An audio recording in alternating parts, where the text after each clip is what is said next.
कार्मिक रिस्पॉन्सिबिलिटी जब पूरी होती है तो हमें फ्रीडम मिलती है। फ्रीडम 12वें भाव मीन राशि और केतु से आती है, क्योंकि 12वां भाव त्याग का है। पहला भाव सेल्फ का है, पहले भाव का कारक सूर्य है, वो भी सेल्फ को दिखाता है। आत्मा कारक भी सेल्फ को दिखाता है। तो जब आप देखते होंगे कि आपके अंदर लेटिंग गो यानी लेट गो करने वाली सिचुएशन आ जा रही है, आप किसी चीज़ से बहुत ज़्यादा अटैच हैं, लेकिन एक समय पर अगर उसको त्यागना भी है या उसको मान लीजिए छोड़ना भी है, तो आप उससे अटैच नहीं हैं। आपको कोई लॉस हो रहा है, प्रॉफिट हो रहा है, उसके प्रति आप समभाव रख रहे हैं।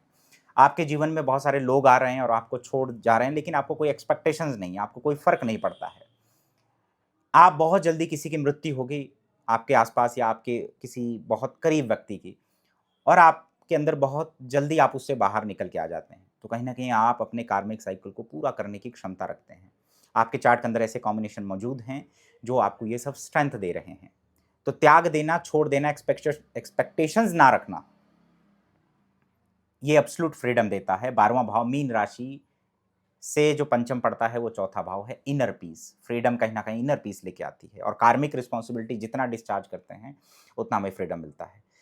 तो आप देखिए कि अगर आपके मीन नवांश में, यानी कि मीन राशि को देखिए नवांश के अंदर, उसमें कोई प्लैनेट बैठा है, तो जब उसकी दशा अंतर्दशा आएगी तो आपको फ्रीडम मिलेगा बहुत सारी चीज़ों से, कर्म से मुक्ति मिलेगी।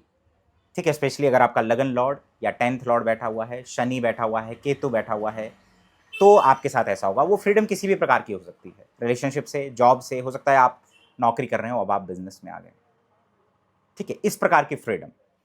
दूसरा, आपका अगर आत्मा कारक नवांश के अंदर केतु के साथ बैठ जाए लगन में, केतु नवांश के लगन में बैठा हो और लगन लॉर्ड 12वें में बैठ जाए, आपका मीन लगन राइजिंग हो और नवांश के अंदर भी 4, 8, 12 साइन में से कोई एक साइन राइजिंग हो जाए, और मीन नवांश में शनि केतु बैठ जाए, तो ये दिखाता है कि आप बहुत सारी चीज़ों से मुक्त होने वाले, कार्मिक साइकिल को आप पूरा करेंगे, अपनी रिस्पॉन्सिबिलिटीज़ को पूरा करेंगे।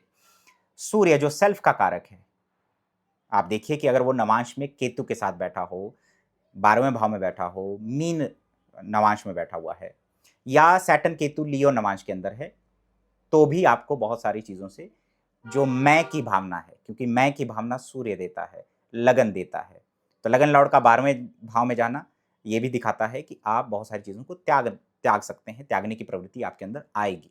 अगर आपका D1 के अंदर लगन के अंदर राहु है, लेकिन D9 के अंदर लगन के अंदर केतु है, तो आपके अंदर एक ट्रांसफॉर्मेशन होगा। आउटवर्ड जर्नी से आप इनवर्ड की तरफ जाएँगे।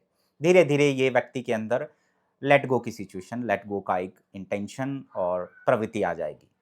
तो आपका अगर आत्मा कारक का राशि स्वामी भी केतु के साथ चला जाए नवांश के अंदर, तो ये सारी चीज़ें होंगी। आत्मा कारक सूर्य है, नेचुरल आत्मा कारक, तो अगर शनि केतु लियो में बैठें, तब